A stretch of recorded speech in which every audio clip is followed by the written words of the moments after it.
স্বাগত দীপ্ত সংবাদে আপনাদের সাথে আছে আমি তৌসিয়া ইসলাম। শুরুতেই জানাবো সংবাদ শিরোনাম।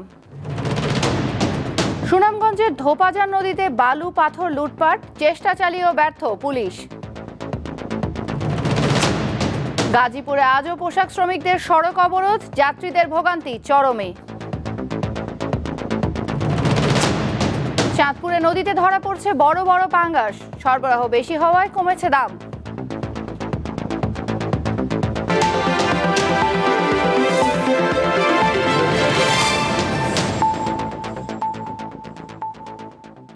সুনামগঞ্জের ধোপাজান নদীতে দেদারসে চলছে বালু ও পাথর লুটপাট।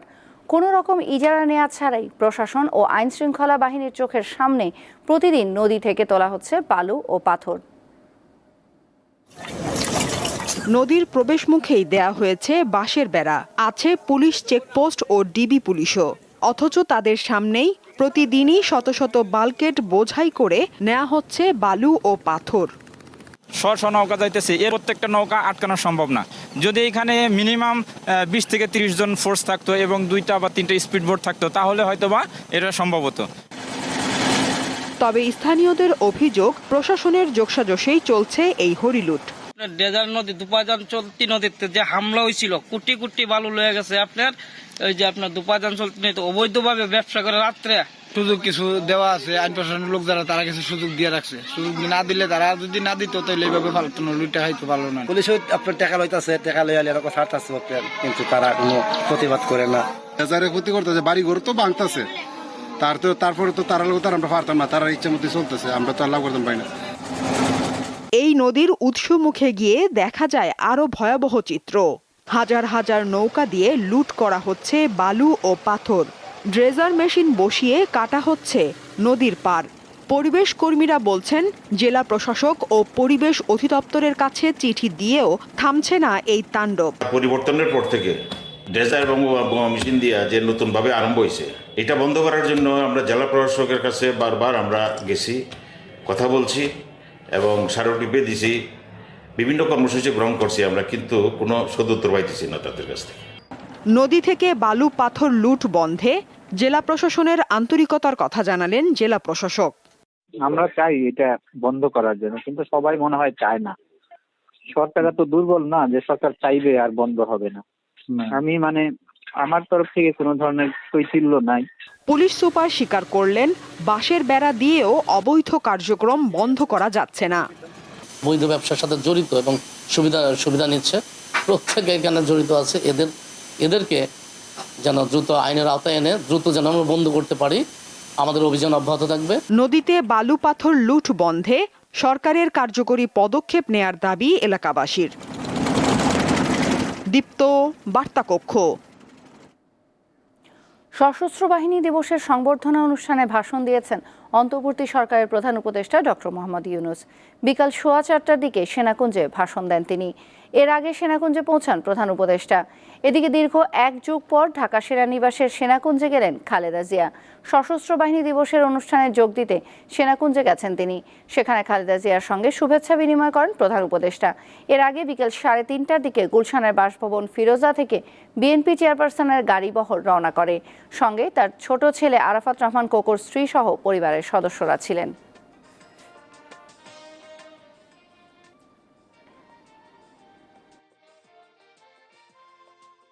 স্বাধীনতার সূচনা লগ্ন থেকেই দেশের স্বাধীনতা ও সার্বভৌমত্ব রক্ষা এবং নিরাপত্তা নিশ্চিত করার পাশাপাশি দেশ গঠন ও জাতীয় দুর্যোগ মোকাবেলায় সশস্ত্র বাহিনী সবসময় জনগণের পাশে থেকে কাজ করে আসছে।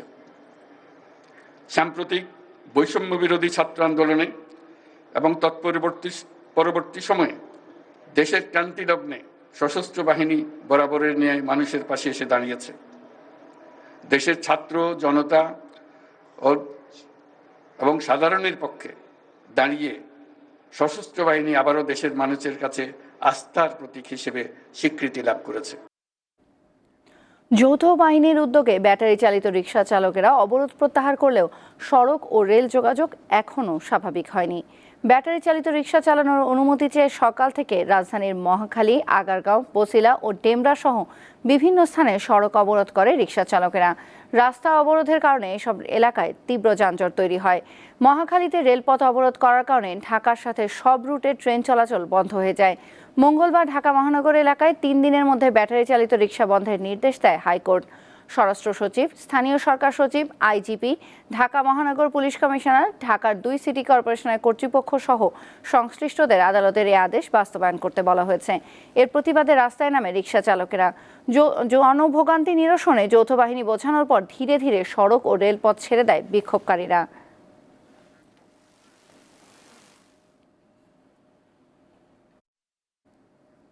এদিকে গাজীপুরের চক্রবর্তী ও জিরানী এলাকায় নবীনগর চন্দ্রা সড়ক অবরোধ করে আজও বিক্ষোভ করছে পোশাক শ্রমিকরা। সকাল 6টার দিকে চক্রবর্তী এলাকার নরবান ফ্যাশনের 2 নারী শ্রমিক বাসের ধাক্কায় আহত হন। এরপর সড়ক অবরোধ করে শ্রমিকরা। এতে দীর্ঘ যানজটের সৃষ্টি হয়, ফলে ভোগান্তিতে পড়ে যাত্রীরা। জিরানী এলাকায় গতকাল ওকোটেক্সের একজন শ্রমিক সড়ক দুর্ঘটনায় নিহত হন। প্রতিবাদে সকাল থেকে বিক্ষোভ শুরু করেন ওই কারখানার শ্রমিকরা। তাদের সরিয়ে নবীনগর চন্দ্রা সড়কে যান চলাচল স্বাভাবিক রাখতে কাজ করছে যৌথ বাহিনী।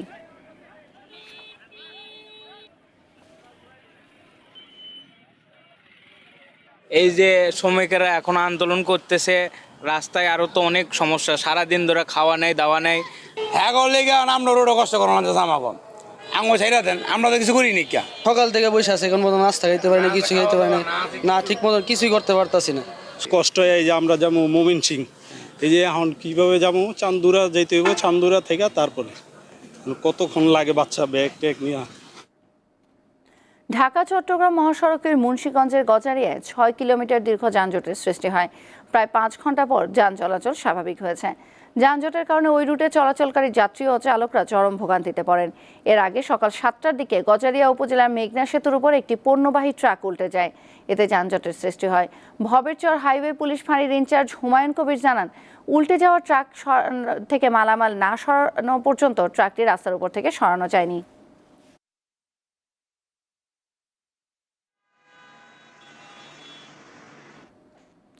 বিচারের শুদ্ধতার জন্যই কোনো রাজনৈতিক দলকে নিষিদ্ধের বিধান আন্তর্জাতিক অপরাধ ট্রাইব্যুনাল অধ্যাদেশে রাখা হয়নি বলে জানিয়েছেন আইন উপদেষ্টা ডক্টর আসিফ নজরুল। সকালে আন্তর্জাতিক অপরাধ ট্রাইব্যুনাল পরিদর্শনে যান আইন উপদেষ্টা। এ সময় তিনি বলেন, সবার সাথে আলোচনা করেই রাজনৈতিক দল নিষিদ্ধের বিষয়টি বাদ দেওয়া হয়েছে। বিচার যেন কোনোভাবেই প্রশ্নবিদ্ধ না হয়, সেজন্য এটা করা হয়েছে বলেও জানান তিনি। আরও বলেন, বিচারের শুদ্ধতার জন্য অধ্যাদেশ আইনে কিছু ক্ষেত্রে আপিলের বিধানও রাখা হয়েছে, তবে সেসব খুব সীমিত আকারে।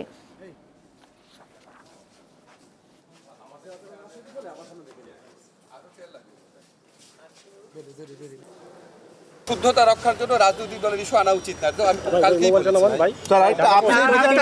আপিলের অনুমতি রাখা হয়েছে অন্তর্বর্তীকালীন আদেশের বিরুদ্ধে। এটা বিচার বিলম্বিত করার শামিল কিনা অনেকেই মনে করছেন যে এটা কোনো চক্রান্ত, মানে জুলাই আগস্টের বিপ্লবের সাথে এটা বিচারের শুদ্ধতার জন্য করা হয়েছে এবং খুব সীমাবদ্ধ ক্ষেত্রে। নতুন নির্বাচন কমিশন ইসি গঠন করেছে সরকার।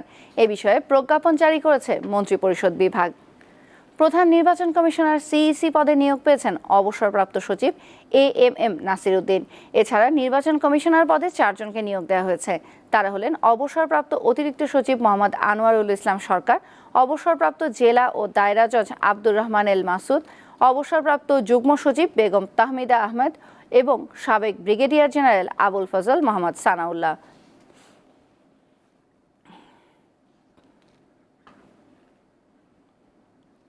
তত্ত্বাবধায়ক সরকার ব্যবস্থা চালু, স্থানীয় নির্বাচন এই সরকারের অধীনে করা যায় কিনা তা ভাবা এবং আগের কমিশনগুলোর নির্বাচনী অপরাধের শাস্তির সুপারিশ করতে পরামর্শ দিয়েছেন সংবাদপত্রের সংবাদকরা। বৃহস্পতিবার সকালে রাজধানীর আগারগাঁওয়ে নির্বাচন ভবনে সংস্কার কমিশনের মতবিনিময়ে তারা এসব পরামর্শ দিয়েছেন। রাষ্ট্র মেরামতের জন্য অন্তর্বর্তী সরকার যে কটি কমিশন গঠন করেছে, এর মধ্যে নির্বাচন ব্যবস্থা অন্যতম। এরই মধ্যে সাবেক প্রধান নির্বাচন কমিশনার সহ বিভিন্ন শ্রেণী পেশার মানুষের সঙ্গে মতবিনিময়ে বিভিন্ন পরামর্শ পেয়েছে কমিশন। রাজনৈতিক দলগুলোকে তাদের পরামর্শ দিতে চিঠি দিয়েছে সংস্কার কমিশন। নির্বাচনের অংশীজনদের পরামর্শ নিয়ে 90 দিনের মধ্যে সরকারকে চূড়ান্ত সুপারিশ জমা দেওয়ার কথা রয়েছে। ভুটান বাংলাদেশে বিদ্যুৎ রপ্তানি করার প্রস্তাব দিয়েছে বলে জানিয়েছেন বিএনপির স্থায়ী কমিটির সদস্য আমির খসরু মাহমুদ চৌধুরী। তিনি বলেন, আগামীতে ভুটানের সঙ্গে বাণিজ্যিক সম্পর্ক আরও বড় পরিসরে নিয়ে যাওয়ার পরিকল্পনা রয়েছে। বৃহস্পতিবার রাজধানীর গুলশানে ভুটানের রাষ্ট্রদূত রিনচেন কুয়েনসিলের সঙ্গে বৈঠক শেষে তিনি এসব কথা বলেন। এর আগে বিএনপি মহাসচিব মির্জা ফখরুল ইসলাম আলমগীরের নেতৃত্বে বৈঠক অনুষ্ঠিত হয়। বৈঠক শেষে সাংবাদিকদের আমির খসরু মাহমুদ চৌধুরী বলেন, সার্ককে কিভাবে আরও কার্যকর করা যায় সে বিষয়েও আলোচনা হয়েছে। সংবাদ সম্মেলনে উপস্থিত ছিলেন বিএনপির সাংগঠনিক সম্পাদক শামা ওবায়েদ। দিয়েছিলাম যার কারণে ভুটানের সাথে সবাইকে ধন্যবাদ। ভুটান থেকে ওনারা প্রস্তাব করেছেন আগামী দিনে হাইড্রো ইলেকট্রিক পাওয়ার বাংলাদেশে রপ্তানি করার সুযোগ আছে, ওনারা সেদিকে নজর দেবেন। আমরাও বলেছি আমরা একসাথে কাজ করার এখানে সুযোগ আছে, কারণ ভুটানের হাইড্রো ইলেকট্রিক পাওয়ারের সক্ষমতা আছে প্রায় 30,000 মেগাওয়াটের মধ্যে। গুটি কয়েক ব্যবসায়ীর কাছে বাজার জিম্মি থাকবে না। এছাড়া সরবরাহে কোনো কৃত্রিম সংকট তৈরি করলে অথবা অস্বচ্ছতা রেখে বাজার অস্থিতিশীল করতে চাইলে তাদের বিরুদ্ধে কঠোর ব্যবস্থা নেওয়া হবে বলেও হুঁশিয়ারি দিয়েছেন বাণিজ্য উপদেষ্টা শেখ বশিরউদ্দিন। সকালে চট্টগ্রাম সার্কিট হাউসে টিসিবির পণ্য বিতরণের সার্বিক কার্যক্রম ও দ্রব্যমূল্য বিষয়ে মতবিনিময় সভায় এসব কথা বলেন তিনি। এ সময় ব্যবসায়ীদের উদ্দেশ্যে তিনি বলেন, বাণিজ্য এখন ভার্চুয়ালি হচ্ছে, কিন্তু পণ্য সরবরাহ হচ্ছে না। শুধুমাত্র ডিও বিক্রি করে লাভবান হওয়ার প্রবণতা বৃদ্ধি পেয়েছে। ব্যবসায়ীদের এ থেকে বেরিয়ে আসতে হবে। পাইকারি থেকে খুচরা সব পর্যায়ে ক্রয় বিক্রয় রসিদও সংরক্ষণ করার আহ্বান জানান তিনি।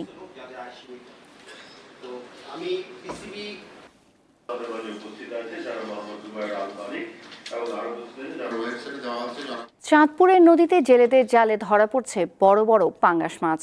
চাষের পাঙ্গাসের চেয়ে নদীর পাঙ্গাসের স্বাদ বেশি হওয়ায় কদরও বেশি। জেলেরা বলছেন, ভরা মৌসুমে বড় আকারের পর্যাপ্ত মাছ পেয়ে খুশি তারা। সরবরাহ বেশি হওয়ায় কমেছে দামও। নৌকা থেকে তুলে আনা হচ্ছে ছোট, মাঝারি ও বড় আকারের পাঙ্গাস মাছ। সকাল থেকে দুপুর পর্যন্ত এমন দৃশ্যই চোখে পড়ে চাঁদপুর বড় স্টেশন মাছঘাটে। জেলেদের জালে ইলিশ কম ধরা পড়লেও ভরা মৌসুমে জালে উঠছে বড় বড় পাঙ্গাস মাছ। প্রতিটির ওজন 6 থেকে 15 কেজি পর্যন্ত। বড় সাইজের পাঙ্গাস আর ভালো দাম পেয়ে খুশি জেলেরা। এই পাঙ্গাস মাছ আপনার 9 কেজি 10 কেজি আলা মাছ আপনার মনে হয় 750 টাকা কেজি। আর এই মাছ আপনার মনে করেন যে মাছ না থাকে 1000 টাকা 1200 কেজি পাওয়া যায়। আবার নদীতে মাছ বাড়ছে, যার কারণে জেলেরা আপনার ইলিশের চাইতে পাঙ্গাস মাছটা একটু বেশি পাইতেছে। ভালোই অভিযান দেওয়ার পর হইতে আলাদা মোটামুটি ছাত্রীকাঙ্কের জন্য ভালো পাঙ্গাস পাওয়া যায়। আড়তদাররা জানান, প্রথম দিনে সরবরাহের তুলনায় ক্রেতা কম থাকায় দাম কমেছে পাঙ্গাসের। তাই নিষেধাজ্ঞার আগে প্রতি কেজি পাঙ্গাস 1000 থেকে 1200 টাকায় বিক্রি হলেও এখন তা বিক্রি হচ্ছে 750 থেকে 800 টাকায়। পাঙ্গাসটা একটু কাতি মাসে বেশি ধরা পড়ে, এখন মাছের সিজন, বড় বড় পাঙ্গাসের সিজন। এখন এই মাছটা এই 1-1.5 মাস পাইবো। 8 কেজি 10 কেজি মাছ পাওয়া যায়। আজকে প্রায় 10-12টা মাছ পাইছি পাঙ্গাস। নদীতে গেলে 10 থেকে 12 কেজি বা 15 কেজি 20 কেজি পাওয়া যায়।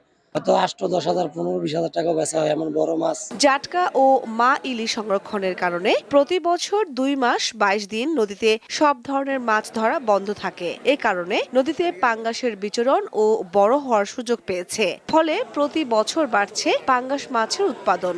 যেমন আমরা যদি পাঙ্গাসের চিত্রটা ধারণ করি, যে পাঙ্গাস বিগত বছর থেকে আমাদের নদীগুলোতে কিন্তু উৎপাদন বৃদ্ধি পাচ্ছে। 2022-23 অর্থ বছরে আমরা দেখেছি যে আমাদের মেঘনা নদীতে শুধু 1700 মেট্রিক টন পাঙ্গাস উৎপন্ন হয়েছে। পাশাপাশি পাঙ্গাসের যদি আমি পুষ্টিগুণ আমি যদি উল্লেখ করি, যেটা চাহিদা দিন দিন বৃদ্ধি পাচ্ছে, যেটা পুষ্টিগুণেও একটা গুরুত্বপূর্ণ ভূমিকা, যেটাতে হচ্ছে আমাদের Lin protein, excellent source of Lin protein, যেটা আমাদের মাসেল এবং স্বাস্থ্যকর ওজন বৃদ্ধিতে সহায়তা করে। দেশে গত বছর নদী থেকে আহরণ করা হয় প্রায় 2200 মেট্রিক টন পাঙ্গাস মাছ। এর মধ্যে বেশিরভাগই মেঘনা নদীর লোয়ার অঞ্চল অর্থাৎ চাঁদপুর, ভোলা ও বরিশাল অঞ্চলে ধরা পড়ে। দীপ্ত, বার্তাকক্ষ। পড়ালেখা শেষ করে চাকরির পেছনে না ঘুরে উদ্যোক্তা হওয়ার প্রত্যয় নিয়ে শেষ হলো সেন্ট্রাল উইমেন্স ইউনিভার্সিটির বিজনেস ডে 2024। 2 দিনব্যাপী এই আয়োজন শেষ হয় ফ্ল্যাশ মব ও মনোকো সাংস্কৃতিক অনুষ্ঠানের মাধ্যমে। এই আয়োজন সেন্ট্রাল উইমেন্স ইউনিভার্সিটির বিজনেস ক্লাব আয়োজিত শিক্ষার্থীদের। বৃহস্পতিবার বিশ্ববিদ্যালয় প্রাঙ্গণে বিজনেস ডে 2024-এর দ্বিতীয় দিনের শুরুটা হয় নাচের মাধ্যমে। এরপর শুরু হয় আলোচনা অনুষ্ঠান। বিশ্ববিদ্যালয়ের শিক্ষকরা জানান, ব্যবসা বাণিজ্য হলো দৈনন্দিন জীবনের অংশ। আগামীতে শিক্ষার্থীদের উদ্যোক্তা হওয়ার আহ্বান জানান তারা। আনন্দের মাধ্যমে আমাদের পড়াশোনাটাও হোক, বিজনেসের পড়াশোনাটাও হোক, এবং আমাদের ভেতর থেকে মেয়েদের ভেতর থেকে সবাই হবে না, কেউ কেউ হবে, কারণ উদ্যোক্তা কিছু এন্টারপ্রেনিয়ার, কিছু উদ্যোক্তা বেরিয়ে আসবে। চাকরির বাইরেও উদ্যোক্তা হওয়া যায় এবং নিজেরা কিছু একটা করা যায়। সেটা ছোট কিছু দিয়ে শুরু করা যেতে পারে, সেটা আস্তে আস্তে গ্রো করতে পারে। আস্থা, যত সাফল্য আসবে আস্থা তত বাড়বে।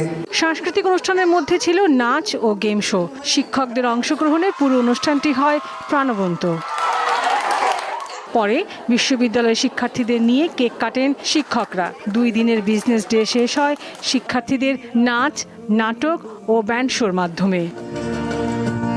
লাবণী গুহ, দীপ্ত সংবাদ, ঢাকা। ডিবি পুলিশ পরিচয়ে হবিগঞ্জে একটি এনজিওর কার্যালয়ে হামলা চালিয়েছে একদল ডাকাত। ভোরে হবিগঞ্জ সদর উপজেলার চরহামুয়া গ্রামের এনজিও নিশান সোসাইটির কার্যালয়ে ডিবি পুলিশ পরিচয়ে ঢুকে পাহারাদারদের হাত পা বেঁধে পাশের ধান খেতে ফেলে দেয়। পরে তাদের চিৎকারে এলাকার মসজিদে মাইকিং করা হলে ডাকাতরা পালিয়ে যায়। খবর পেয়ে ঘটনাস্থল পরিদর্শন করেছে পুলিশ। এদিকে ডাকাতদের দ্রুত গ্রেপ্তার ও পরিচয় শনাক্তের দাবিতে রাত 8টায় প্রতিবাদ ডেকেছে এলাকাবাসী।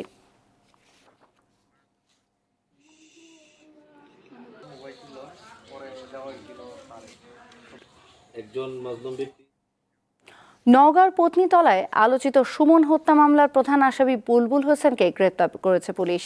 ভোরে গাজীপুরের কোনাবাড়ি থেকে তাকে গ্রেপ্তার করা হয়। দুপুরে এক সংবাদ সম্মেলনে নওগাঁর অতিরিক্ত পুলিশ সুপার গাজীউর রহমান জানান, গত 17 নভেম্বর রাতে ফেসবুক লাইভে এসে সুমন দাবি করেন 10 লাখ টাকা নিয়ে সুমন মহাদেবপুর যাওয়ার পথে বুলবুল ও তার সহযোগীরা তাকে ধাওয়া করে মেরে ফেলার চেষ্টা করে। এই ভিডিও ভাইরাল হয়। এরপর দিন গাছে ঝুলন্ত অবস্থায় সুমনের মরদেহ উদ্ধার করে পুলিশ।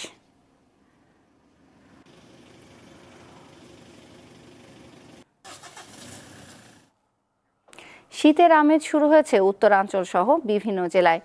ভোর রাত থেকে কুয়াশার চাদরে ঢাকা থাকলেও বেলা বাড়ার সঙ্গে সঙ্গে দেখা মিলছে সূর্যের। সকাল 6টায় দিনাজপুর আবহাওয়া অফিস সর্বনিম্ন তাপমাত্রা রেকর্ড করেছে 16.3 ডিগ্রি সেলসিয়াস। হিমেল বাতাস ঘন্টায় 1 কিলোমিটার বেগে প্রবাহিত হচ্ছে। চলতি সপ্তাহে নওগাঁর তাপমাত্রা 13 থেকে 20 ডিগ্রির মধ্যে ওঠানামা করছে। নওগাঁর বদলগাছি কৃষি পর্যবেক্ষণাগারের কর্মকর্তা মিজানুর রহমান জানান, সকাল 9টায় নওগাঁর সর্বনিম্ন তাপমাত্রা পরিমাপ করা হয়েছে 15.5 ডিগ্রি সেলসিয়াস। গত কয়েকদিন ধরে দিনের তাপমাত্রা একটু বৃদ্ধি পেলেও রাতে তাপমাত্রা কমছে।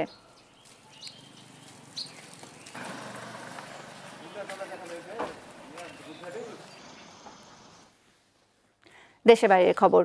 ফিলিস্তিনের অবরুদ্ধ গাজা ভূখণ্ডে গত 24 ঘন্টায় ইসরায়েলি হামলায় 88 ফিলিস্তিনি নিহত হয়েছেন। এতে উপত্যকাটিতে নিহতের সংখ্যা 44,000 ছাড়িয়েছে। বুধবার বেইত লাহিয়া ও গাজা শহরের শেখ রাদওয়ান পাড়ার 2টি হামলায় হতাহতের এই ঘটনা ঘটে। বেইত লাহিয়ায় নিহতদের অধিকাংশই নারী ও শিশু। এদিকে জাতিসংঘের নিরাপত্তা পরিষদে ওঠা গাজা যুদ্ধবিরতির প্রস্তাবে টানা 4র্থবারের মতো ভেটো দিয়েছে যুক্তরাষ্ট্র। যুদ্ধবিরতি চুক্তির পক্ষে ভোট পড়েছে 14টি। যুদ্ধবিরতি চুক্তির বিপক্ষে ভোট দেয় একমাত্র দেশ যুক্তরাষ্ট্র।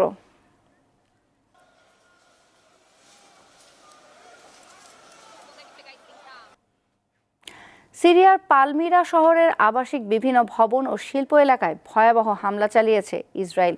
এতে কমপক্ষে 36 জন নিহত এবং 50 জন আহত হয়েছে।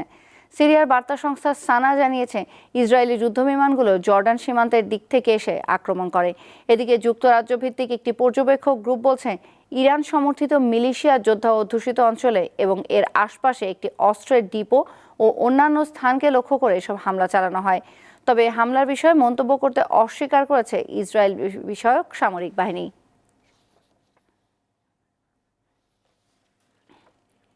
ভারতের আদানি গ্রুপের চেয়ারপারসন গৌতম আদানির বিরুদ্ধে যুক্তরাষ্ট্রে প্রতারণার অভিযোগ আনা হয়েছে। এতে ঘুষ দিয়ে নিজ দেশে বিশাল এক সৌরশক্তি প্রকল্পে বিনিয়োগকারীদের প্রতারণা করার কথা বলা হয়েছে। বুধবার নিউ ইয়র্কের একটি আদালতে গৌতম আদানির বিরুদ্ধে এ অভিযোগ আনা হয়। আদানি ছাড়াও তার ব্যবসা এবং প্রকল্পের সঙ্গে সম্পৃক্ত আরও অনেকের বিরুদ্ধে অভিযোগ আনা হয়েছে। মার্কিন প্রসিকিউটরদের অভিযোগ, কোম্পানির জন্য নবায়নযোগ্য শক্তি প্রকল্প হাসিল করতে ভারতীয় কর্তাদের অর্থ দেওয়া হয়েছে। আদানি গ্রুপ এ বিষয়ে তাৎক্ষণিক কোনো মন্তব্য করেনি।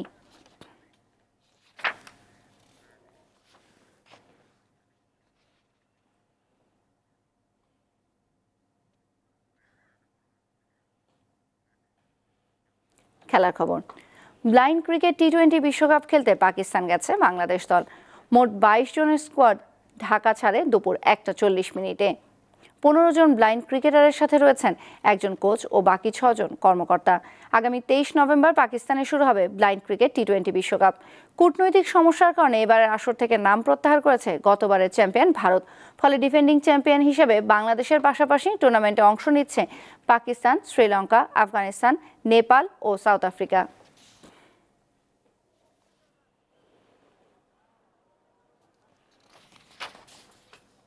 নেশনস লিগের ম্যাচে রোমানিয়ার সমর্থকদের বৈষম্যমূলক আচরণের প্রতিবাদে খেলা শেষ না করে মাঠ ছাড়লেন কসোভোর ফুটবলাররা। রোমানিয়াকে বিজয়ী ঘোষণা করেছে ইউএফা।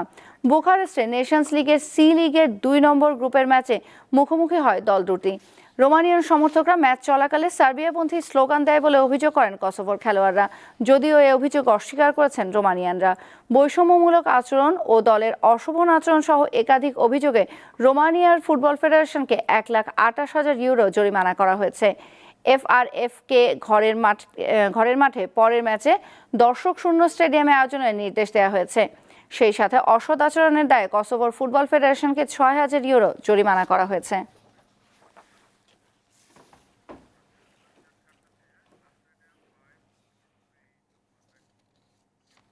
শেষ করছি দীপ্ত সংবাদ। যাবার আগে সংবাদ শিরোনামগুলো জানাবো আরও একবার। সুনামগঞ্জের ধোপাজান নদীতে বালু পাথর লুটপাট, চেষ্টা চালিয়েও ব্যর্থ পুলিশ। গাজীপুরে আজও পোশাক শ্রমিকদের সড়ক অবরোধ, যাত্রীদের ভোগান্তি চরমে। চাঁদপুরের নদীতে ধরা পড়ছে বড় বড় পাঙ্গাস, সরবরাহ বেশি হওয়ায় কমেছে দাম।